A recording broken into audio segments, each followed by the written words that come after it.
kita cuma nampak ovary dan tiub sahaja. Dan memandangkan tadi Rahimah ada cakap Rahimah tak pernah datang period kan. Saya suspek Rahimah sebenarnya dilahirkan tanpa rahim.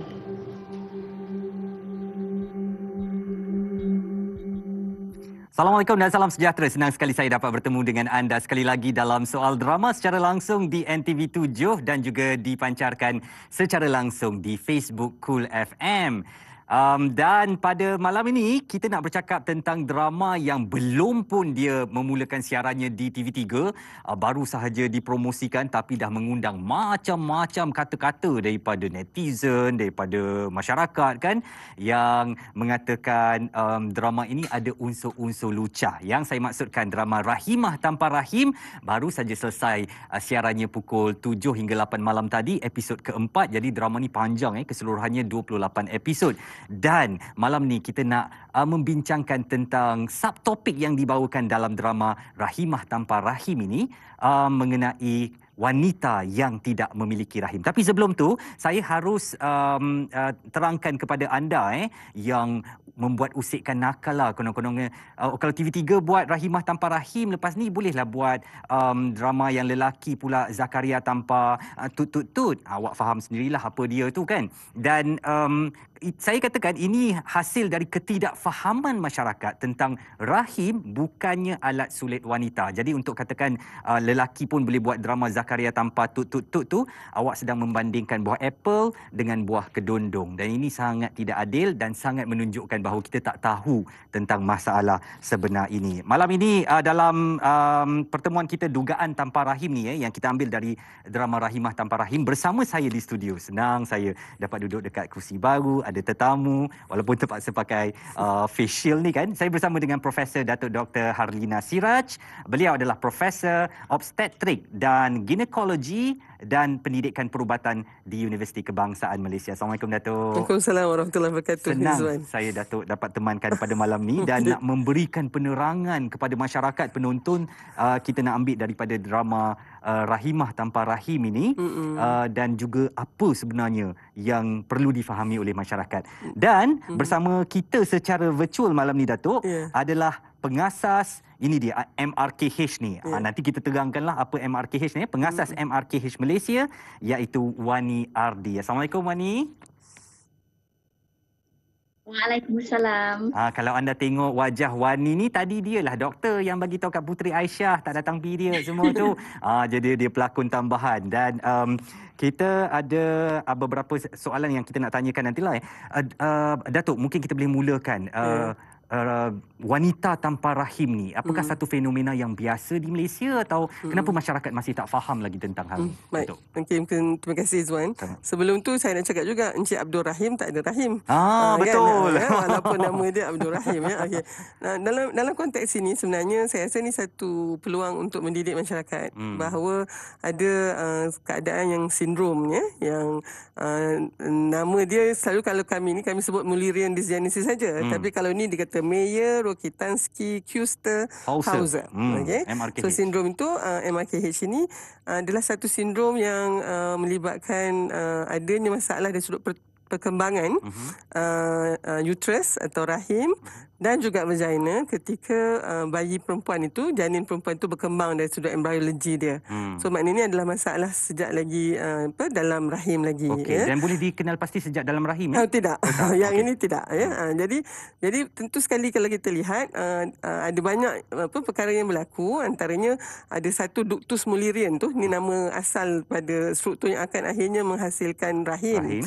Dan juga organ-organ reproduktif wanita yang lain sebab jangan lupa wanita ada 46 XX kromosom dia. Jadi bila ada 2 X tu, itu menjadikan dia memang mampu untuk menghasilkan organ-organ seperti ini yang mana orang lelaki tak ada. Sebab orang lelaki 46 XY, satu saja X dia. Jadi dan pendekkan cerita ini berlaku apabila begitu sebenarnya dia bukan tak ada langsung rahim tu. Yang ada adalah struktur yang sepatutnya jadi rahim tapi tak jadi. Jadi kita panggil rudimentary, bukan betul-betul betul tak ada gitu ya. Tapi of course boleh kita tak ada lah juga sebab tak adanya organ rahim yang berfungsi secara itu kan. Dan ini hanya berlaku agak jarang sebenarnya. Satu bagi setiap kelahiran 4,500 atau 5,000 Wanita. bayi kanak-kanak perempuan ya. Jadi so ini adalah satu yang agak jarang. Cumanya bila ini berlaku, wanita ni, remaja ni dia akan membesar macam juga remaja yang lain ya. Jadi cumanya nanti bila katalah sampai umur 16, 15 masih tak datang haid. Jadi yang itu yang selalunya menyebabkan ya mungkin boleh tanya Wani kan bagaimana cara mula-mula sekali dia tahu, itulah kebanyakannya kerana mereka tidak kedatangan haid tu. Sebenarnya itulah soalan saya Wani. Doktor Datuk dah tanyakan dah. Bila anda perasan anda tidak datang haid, dan untuk pengetahuan Wani adalah seorang wanita tanpa rahim lah di Malaysia ni yang ada MRKH ni. Mungkin boleh cerita sikit Wani, bagaimana agaknya anda mula mengetahui bahawa ada sesuatu yang tak normal pada fizikal anda? Saya perasan benda tu bila saya dah di alam remaja kan. Kita dikelilingi dengan kawan-kawan perempuan lain yang normal dan mereka akan kongsi benda-benda peribadi seperti aku dah datang dah period kedatangan darah haid dan sebagainya. Jadi bila kita dah di sekolah menengah tu dah sampai SPM pun kita tak ada lagi benda tu. Tapi adik kita sekolah rendah dah dapat dah. So kita rasalah kita ni lain daripada yang lain. Jadi apa perasaan anda masa tu? Minta maaf, saya tahu soalan perasaan ini soalan yang longgar sebenarnya, tapi saya nak anda gambarkan kepada penonton kita rasa hatilah ketika itu apabila dah tingkatan 5 ni tak datang-datang period lagi ni. Sejujurnya masa umur 17 tahun tu kita belum sedih, kita lebih kepada keliru. Dan kalau kita sedih pun kita bukan sedih sebab kita tak ada rahim ke, tak ada haid ke apa. Kita sedih sebab kita lain daripada kawan-kawan yang lain. Sebagai seorang remaja, kita nak fit in saja. Kita nak jadi sama macam kawan-kawan. Apa kawan-kawan ada, kita pun nak ada. Jadi bila kita tak ada satu benda tu, kita rasa sedikit tersisih. Jadi dia lebih kepada keliru dan rasa left out, rasa tersisih dan rasa bingung pun ada. Ringkas saja, awak ada rasa tak normal? Saya masa di umur tu, bila dah remaja tu saya dah start rasa tak normal disebabkan saya tak ada darah haid tu. Baik. Dan juga mungkin sebab saya seorang yang agak mudah jatuh sakit, keluar masuk hospital tu benda biasa. Masa tu saya dah mula syak lah yang ada sesuatu yang tak kena dengan diri saya. Okey, Wani dan Datuk, saya nak bawa kita semua untuk melihat sekarang apa yang dikatakan oleh Puteri Aisyah, pelakon yang membawakan watak Rahimah dalam Rahimah Tanpa Rahim. Meskipun tak mungkinlah Imah datang bulan. Tak mungkin? Sebab Imah tak pernah datang bulan.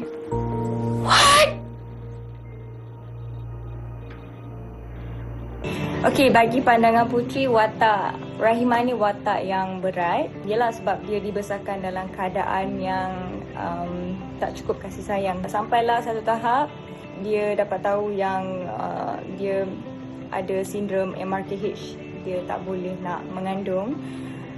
So bila dia kahwin, dia tahu dia tak boleh bagi anak.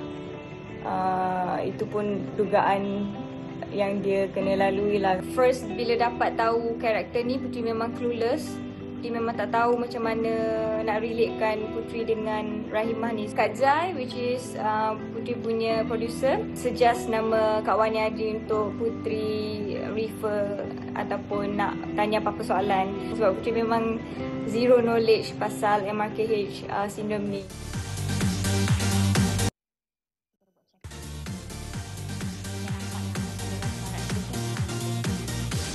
These two are strong signs of Ini soal drama dan anda juga boleh ikuti di Facebook Cool FM. Saya masih lagi bersama dengan Profesor Datuk Dr. Harlina Siraj, Profesor Obstetrik dan Ginekologi dan Pendidikan Perubatan Universiti Kebangsaan Malaysia. Malam ini drama Rahimah Tanpa Rahim mendapat sorotan kita. Datuk, mungkinlah ibu bapa yang dia rasa macam kalau anak dara dia tak datang period pada umur darjah 6 naik tingkatan 1, dia kata tak apa, awal lagi. Tapi mungkin dia dah mula patut risau dah. Okey.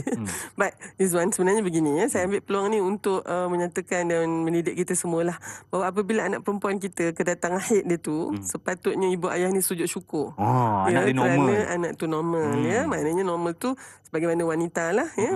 Sebab bila kedatangan haid tu, itu menunjukkan bahawa daripada proses otak lagi, bahagian otak ya, pituitary dia ya, hinggalah kepada ovari dia, kepada rahim dia, faraj dia, akhirnya keluarlah haid itu ya. Jadi tu yang saya selalu katakan, itu adalah tanda anak itu normal ya, dan patut kita sebagai ibu ayah sujud syukur. Tapi bilakah yang patut ibu ayah ni concern ya? Okey. So ada dua keadaan di sini. Satu, bila anak kita nak datang mula nak umur baligh, start daripada 10 tahun tu dah nampak dah anak perempuan ni kan dah mula ya, bahagian-bahagian tubuh badan dia ya, payudara dia ya, sifat-sifat malu dia dah ada semua tu. Sekiranya itu berlaku, kita boleh tunggu lagi tengok ya, tengok sama juga dengan kawan-kawan dia yang lain. Tapi by the age of 15 tahun, kalau misalnya tak datang haid, saya minta sangat ibu dan ayah mungkin boleh jumpa dengan doktor ya, untuk tengok apa masalah dia, sebab banyak perkara yang boleh menyebabkan seorang ya remaja tak kedatangan haid pada usia ni. Tapi kalau katalah anak tu daripada kecil kan, kita nampak dia memang ada lambat orang kata tumbesaran dia, khusus kalau dia nampak stunted, kita katakan dia rendah dengan kawan-kawan sekelas ya, dan bila kawan lain dah start ada nampak tanda-tanda remaja, dia tak ada langsung. Itu pada saya jangan tunggu sampai 15 tahun ya, 13, 14 tu dah kena jumpa doktor ya. Sebab dia mungkin menyebabkan satu lagi keadaan yang kita panggil sternness ya. So ini adalah untuk memberikan kesedaran kepada ibu ayah betapa pentingnya kita melihat, sebab kalau tidak anak-anak kita jadi macam inilah yang kita kan, macam Wani rasa macam ada kelainan dengan remaja lain, sedangkan yang normal pun selalu rasa they are not good enough. Ini kan pula kalau ada sesuatu seperti contohnya ni. Wani, apakah ketika drama ni belum lagi ke udara dan telah menerima kritikan daripada orang ramai, mengusik dan membuat jenaka lucah dan sebagainya, apakah anda merasakan bahawa betul masyarakat Malaysia belum get the good exposure, belum ada pengetahuan yang meluas tentang MRKH ni? Pada pendapat saya, masalah kita ialah kita malu nak bercakap tentang perkara yang sebenarnya tak perlu nak dibalukan. Sebab perkara ni adalah perkara orang cakap ilmu pengetahuan yang am kan. Kenapa benda ni menjadi sesuatu yang sangat stigmatized, sesuatu yang sangat tabu, sebab kita segan nak bercakap tentang darah haid, kita segan nak bercakap tentang kandungan faraj, rahim dan sebagainya. Jadi bila ada drama yang bertajuk Rahimah Tanpa Rahim, terus kita rasa terkejut dan kita rasa lucahnya, directnya. Sebenarnya tak ada apa-apa yang lucah ataupun keterlaluan pun pada saya tentang tajuk drama tu. Dia benda yang biasa, cumanya selama ni kita terlalu takut, terlalu malu, terlalu orang cakap kalau dalam kita punya budaya ni nak berlapik, berkias kan. Budaya timur kan. Tapi dalam hal yang macam ni, saya rasa tak perlulah kita nak berlapik dan berkias sebab ini ilmu pengetahuan am.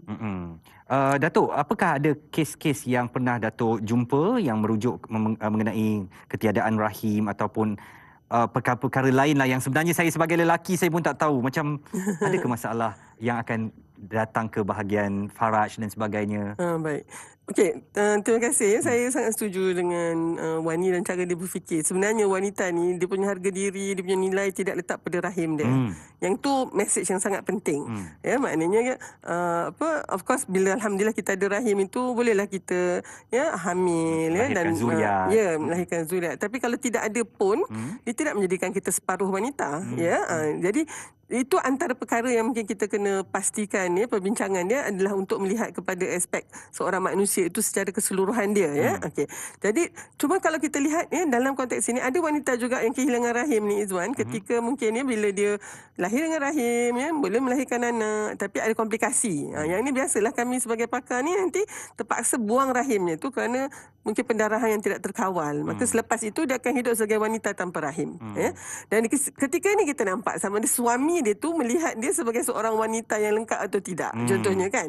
Atau kadang-kadang rahim itu ada kanser ke, mesti dibuang juga. Jadi saya rasa kita dalam konteks ini kita punya kefahaman tentang body integrity kita kan, sama ada atau tidak sesuatu organ itu sepatutnya tidak menjadi satu yang distigmatize kan. Khususnya dalam konteks ini kan dia lahir begitu. Kan? Jadi macam juga kita lahir dengan kulit yang ini. Takkan kita nak mendiskriminasi orang hanya kerana warna kulit. Jadi dalam konteks itu saya rasa perbincangan kita harus lebih telus dan lebih orang kata membumi. Cuma yang saya rasa dalam konteks ini juga dia ada kesan kepada fungsi seksual. Dalam cerita ini lagi. Maknanya kalau tak ada masalah MRKH ni pun lah karakter di dalam ni pun kita lihat dah sangat sedih lah dengan mak ayahnya sendiri ada masalah begitu-begian. Tiba-tiba ada pula masalah ni. Jadi dia macam menambahkan lagi. Tapi bayangkan kita ada satu remaja yang saya rasa mungkin Wan ni salah satu contohnya membesar dalam keluarga yang sejahtera, komunikasi bagus, sangat mengambil berat. Mungkin masalah ini tidak menjadi terlalu apa orang kata dramatize lah. Tu jadi soal drama ni kan. Cerita macam Wan ni tak jadi drama lah kan Wan ni. Tapi kalau macam cerita ni dia jadi begitu. Baik. Wan ni, saya nak tahu juga Wan ni, anda pernah menulis ataupun berkongsi dengan akhbar yang katakan ibu bapa apabila tahu anak dia tak ada rahim, jadi dia kata macam awak tak payah kahwin lah, awak duduk dengan mak ayah sampai tua, tak apa kami jaga awak. Apakah itu satu mesej yang betul Wan ni? Itu bukan mesej yang betul tentunya, tapi kita kena faham yang mak-mak ni dia punya niat dia baik. Dia punya first instinct dia ialah dia nak protect anak dia. Betul. Dan ini bukan sahaja terjadi pada saya, tapi terjadi pada ramai gadis-gadis MRKH yang lain juga. Ibu bapa dia risau bila anak dia nak berumah tangga sebab dia akan fikir boleh ke mertua sayang anak aku macam mana aku sayang anak aku, boleh ke suami terima kan. Jadi dia akan fikir dalam split second tu dia fikir cara senang, tak payah kahwin lah. Tapi sebenarnya dia bukan tak bagi kita hidup macam orang normal. Dia sangat protektif sebenarnya. Dia tak nak kita sedih, tak nak kita sakit hati dan sebagainya. Dan walaupun memang itu bukan mesej yang betul, tapi saya perlu tegaskan pada gadis-gadis MRKH, if ever ibu bapa awak bercakap begitu, fahamlah yang niat mereka sebenarnya baik. Mereka terlalu sayangkan anda, tak nak tengok awak sedih. Dari segi emosi dan psikologi Wan ni, boleh tak anda kongsikan dengan kami bagaimana beratnya wanita MRKH ini terpaksa menanggung dari segi emosinya? Mungkin kalau belum berkeluarga dia merasakan diri dia tak normal, saya tak dapat membahagiakan suami saya kerana tidak dapat beri zuriat. Mungkin dari dunia seksualiti kami pun akan berlaku sedikit yang mana saya takut suami saya nanti mendapatkan wanita lain dan sebagainya. Mungkin anda boleh kongsikan begitu. Untuk seorang wanita MRKH, dari segi psikologi memang setiap fasa kehidupan yang berlainan tu menawarkan cabaran yang berlainan. Maksudnya di usia remaja cabaran kami lain, di waktu umur 20-an tu yang saya rasa paling berat dari segi mental emosi lah. Sebab di waktu umur 20-an tu kita dah mula berhubungan dengan pasangan kita kan, kita mencari jodoh dan sebagainya, dan kita baru nak betul-betul faham keadaan kita. Dan di umur 30-an tu kita akan fikir tentang suami, tentang anak dan sebagainya. Jadi masalah terbesar sebenarnya dari segi keyakinan diri lah. Sebab bila seorang perempuan, bila dia tahu yang dia ada kekurangan ni, kebanyakan daripada mereka akan terus menilai diri mereka rendah daripada yang sepatutnya. Dan bila kita menilai diri kita rendah daripada sepatutnya, kita akan mula membuat keputusan-keputusan yang salah dalam hidup kita. Maksudnya kita akan pilih orang yang salah, kita akan biar kita dibuli dan sebagainya. Masa memang sangat mencemburui kita lah Wani dan Datuk. Saya kadang-kadang banyak benda nak bertanya, tapi masa ni mungkinlah kata-kata terakhir daripada Datuk kepada masyarakat di luar sana, lelaki yang tak faham bahawa dia ingat tak ada rahim je, mungkin seseorang wanita tak boleh menjalankan tugas sebagai isteri, dan wanita yang merasakan diri dia tak ada rahim atau berhadapan masalah ni dia rasa kurang. Mungkin sedikit nasihat daripada saya rasa persepsi ini sebenarnya lebih kepada self perception. Siapa saya? Siapa diri saya ni? Sama ada kita nak benci diri kita atau kita nak kagum dan kita puja diri kita, atau sepatutnya kita menyayangi diri kita. Saya nampak Wani sangat jelas tentang perlunya dia menerima siapa dia seadanya, dan pada saya she's very sexy sebab cara dia berfikir tu. Dan kerana itu kalau ada lelaki yang merasakan ini dah wanita yang nak dijadikan suri rumah, teruskan. Tapi kita kena bagi tahu awal. Ini mungkin isu yang kita akan hadapi dan saya yakin kebahagiaan itu bukan letak pada rahim, tetapi bagaimana kita menyantuni satu sama lain itu dan menyayangi kita sesamanya seadanya, insya-Allah. Baik. Saya nak ucapkan terima kasih kepada tetamu-tetamu saya malam ini, Profesor Datuk Dr. Harlina Siraj, Profesor Obstetrik dan Ginekologi dan Pendidikan Perubatan Universiti Kebangsaan Malaysia, dan Wani Ardi, pengasas MRKH Malaysia. Topik ini kami akan bawakan dalam Cool FM esok di Cool FM Izwan Azir, dan kita akan sebenarnya berehat seketika dan kita akan kembali selepas ini. Ya. Zana, apa kau buat? Zana tak buat apa-apa. Dia menjerit lepas tu tiba ada darah kat sini. Zana tak buat apa-apa. Ni ke orang kata period? Tak tahu. Takkanlah kau tak tahu. Mak, kenapa dia tak tahu pasal ni? Kau jangan tanya dia lah. Dia semua benda dia tak tahu. Okey, dalam cerita ini saya tunjukkan seorang wanita iaitu Rahimah. Dia dilahirkan tanpa rahim. Tapi dengan kekuatan dan ketabahan Rahimah dapat dia menghadapi ujian dan dugaan dari orang sekeliling. Itu contohnya fitnah. Okey, apa yang saya ingin sampaikan dalam drama ini ialah penyakit MRKH ni pada saya penyakit yang awal. Okey, mereka Kita dah buat check up sikit and saya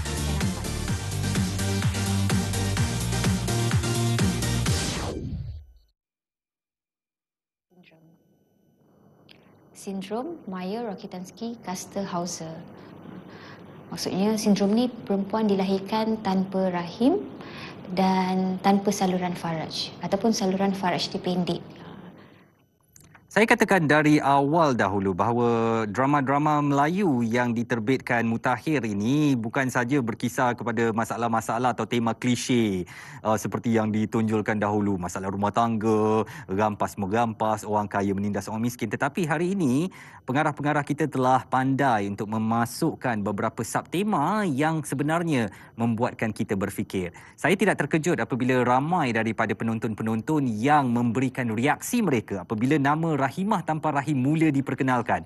Mulalah buat usikan nakal dan sebagainya. Tetapi itu menunjukkan bahawa kita tidak tahu kepada masalah sebenar. Apa yang telah dijelaskan oleh Datuk dan Wani tadi melalui perbualan saya memang jelas. Saya sendiri sebagai seorang lelaki masih tak tahu banyak perkara tentang wanita. Wanita ni jangan kata hal-hal rahim wanita ni rahsianya sedalam dasar lautan. Untuk mengetahuinya tu kita kena betul-betul kenali mereka dan jangan mudah untuk jump to conclusion lah. Saya nak ulang apa yang Datuk Dr. Harlina katakan. Harga diri wanita ni tidaklah terletak kepada dia ada rahim atau dia tak ada rahim. Jadi kita perlu lebih memahami, jangan membuat usikan nakal berdasarkan kita rasa macam tajuk ni lucah ke. Dan drama ini pun bukan 100% tentang rahim. Sebaliknya dia ada kisah tersendiri. Bagaimana Rahimah ini sering dilihat sebagai wanita malang dan juga bagaimana keluarganya, ayah dia macam ada affair sedikit dengan wanita kampung tu. Ini semua topik-topik biasa, tetapi yang saya katakan tadi subtopiknya yang dibawakan itu adalah mengenai Rahimah ini yang terpaksa berdepan dengan cabaran. Kehidupan dia dah malang tetapi rupa-rupanya dia ada MRKH pula. Dan nantilah sampai satu episod tu awak akan tengok bagaimana Rahimah ini terpaksa dimadukan kerana dia MRKH kan, dia tak boleh memberi zuriat. Maka suami dia iaitu Azli Hairi yang membawakan watak Jauhar telah pun diberi kebenaran oleh Rahimah untuk berkahwin lain. Jadi ini baru episod keempat. Drama ni keseluruhannya 28 episod, banyak lagi yang anda boleh tonton Isnin hingga Jumaat 7 ke 8 malam dalam slot Akasia di TV3. Sekali lagi saya nak ingatkan bahawa topik ini kami akan bincangkan esok di Cool FM dalam Cool FM Izwan Azir, dan kami ada pelakon-pelakon juga seorang doktor pakar untuk mengupas dengan lebih lanjut lagi topik ini. Kalau anda ada pengalaman atau nak tahu dengan lebih lanjut, nak tambah ilmu kan, itu lebih baik lagi daripada kita membuat andaian yang bukan-bukan saja. Saya rasa itu saja waktu yang ada untuk soal drama hari ini. Terima kasih di atas perhatian anda dan jangan lupa tonton Rahimah Tanpa Rahim dengan hati yang terbuka dan tenang dan dengarkan Cool FM Izwan Azir esok. Saya Izwan Azir Saleh, bagi pihak tetamu-tetamu saya, terima kasih. Jumpa lagi. Assalamualaikum. Selamat malam. Puaskah kau ku bersalah? Puaskah kau ku derita? Puaskan lenamu seketika aku berteman lara. Jelas semua kepadaku.